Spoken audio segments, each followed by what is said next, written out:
Good game day morning, friends. Mark Holmes here, of course, with my buddy Cowboy Joe Boo, as well as Joe Bear in the house. And as always, I want to thank you all for watching, commenting, subscribing, and being part of the Joe Boo Sports Report. Without you guys, as well as you ladies, you know that this literally does not work. So let's get open for business here, and let's wake up the football gods this morning. I'm up early because it's game day. We start out our live stream at 12:45. Watching all of the games, of course. You know, we're going to be definitely having our Philly meltdown cam. Hopefully the Eagles get their butts whipped up and we can see Philly 500 melting down like we saw Kyle Pizzle, but we'll see.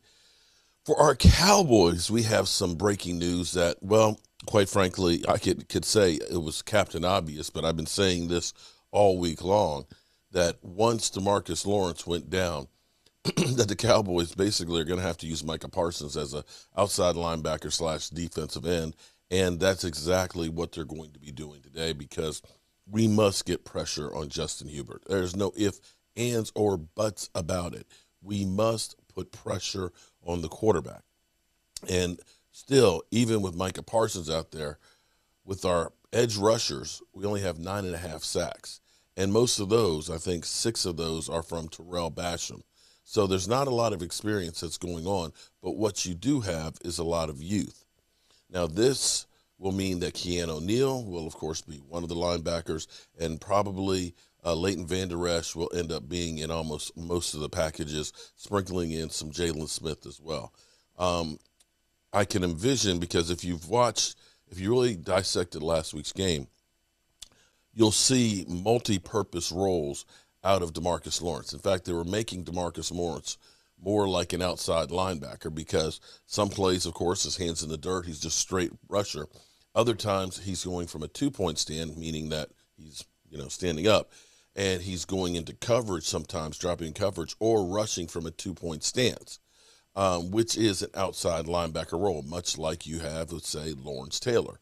Micah Parsons will be doing the same thing, depending on if they're a 3-4 defense or a 4-3. The difference is a 3-4 defense. Let me explain. 3-4 means you have what was traditionally called a nose guard. That's what I was in college. You lined up over the center. You might shade a little to the left. You might shade a little bit to the right. Sometimes you might even be in the gap. But basically, you center one-on-one. The guards are pretty much left uncovered. And then your tackles are covered by defensive tackles. And then outside of that, you have your defensive end / outside linebackers. Technically, they call them outside linebackers. So it's a 5-man front, which is more run stopping. Then you have 2 linebackers in the middle, strong side and a weak side linebacker. Look for them probably to be in that set quite a bit. And if they're not, then, of course, you're looking at Micah Parsons as a 4-3 defensive lineman. The difference there is the nose guard is a nose tackle, and he's lining up over the guards. You've got 2 of them. And then you have your defensive ends that are outside of the tackle. So this is the difference between the 2 of them. Basically, your center is uncovered. The Cowboys have been doing a hybrid defense with this, anyway. This is what they started last year with Mike Nolan, where I like to say it's like a chameleon, where you can basically match your environment, match up better with different offices, plug and play, depending on the type of team and situations that you're playing in. If you're a run heavy, you want to go one way. If you're a pass heavy, you want to go in another. And this is what the Cowboys have been working with. I think that this makes sense because Micah Parsons is a dynamic player to the point where San Diego has already basically said, we have to find that guy, Micah Parsons, and stop him. Now, here's the thing. If Micah Parsons ends up being that guy, that Lawrence Taylor, that guy that can get upfield, and I believe that he can be, it's going to take a little bit of time, but he's already shown flashes. Where Micah got beat last week was when he went into coverages. But when he was actually rushing the football, I felt like he had an even better game. And this may be where he ultimately ends up being. Think about LT, how he was groundbreaking, how he was a game changer, how he literally put the fear of God into people rushing the quarterback. I'm excited to see about this. The other side of this is, and I am so sick and tired of, 3, 4, 5 days after the fact, this time it's 9 days, that the NFL admits, Cowboys, sorry. We screwed you last week. Our bad. We're going to fine the guy for doing what he did. What? Think about the catch, no catch. They changed the rules. They didn't really admit that they were wrong. They just changed the rule and said, there's something wrong with this process. Let's change the rule. So many times we have had calls go against us. This is now 2 season opener games that calls could directly affect winning and losing. Last year, it was against the Rams. We get offensive pass interference called on Michael Gallup when clearly Jalen Ramsey hooked his arm and wouldn't let him go. Get that call. It's first down in the red zone, and we only need a field goal to tie to go into overtime. This wasn't the only one, but before the half, the Cowboys had the ball on the 17-yard line. It's 3rd down and 6. It was almost intercepted. It wasn't. Levante David was pissed off that he didn't intercept the football, and he proceeded to go and do this. Let's set the play up here.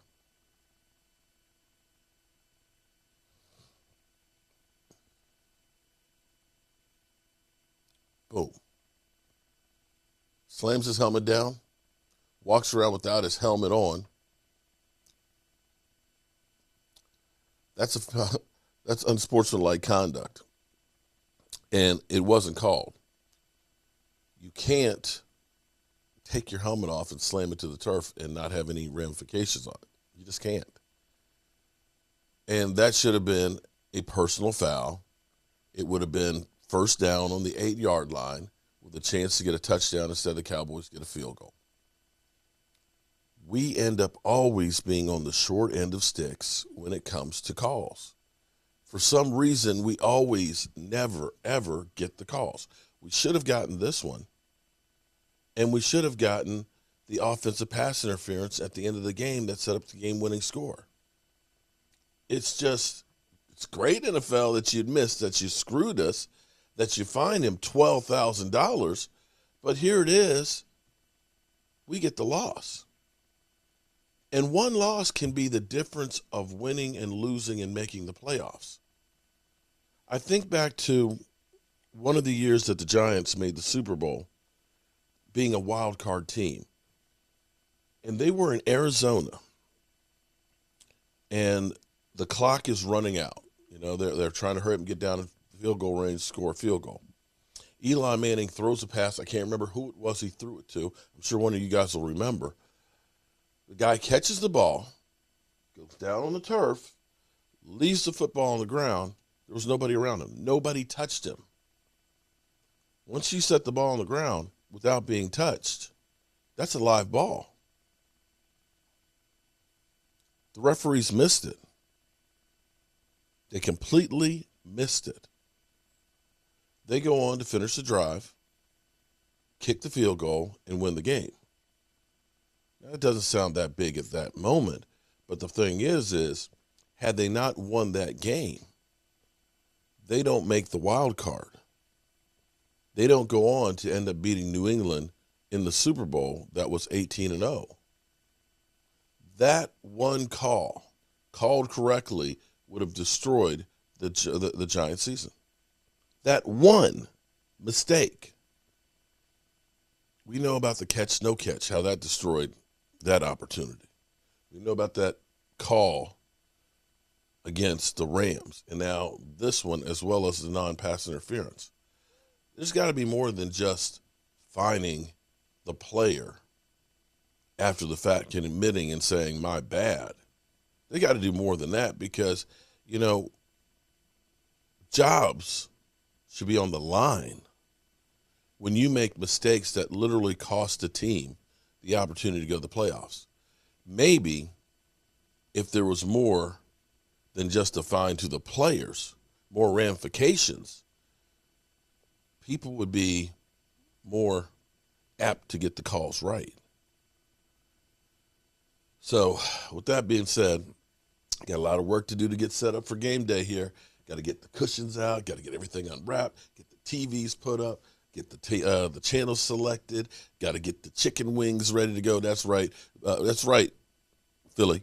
We sacrificed the chicken wings today. Chickens! And we're going to be ready for game day. I hope you guys tune in for us because I can guarantee you will be. Are you not entertained? Are you not entertained? Is this not why you are here? Isn't that why you are here?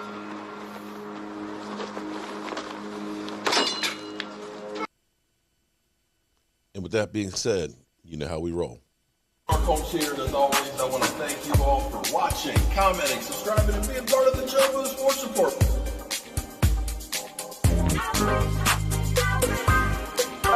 I'll see you guys. You did one hell of a job, and the only thing else I got to say is, how about this, Cowboys?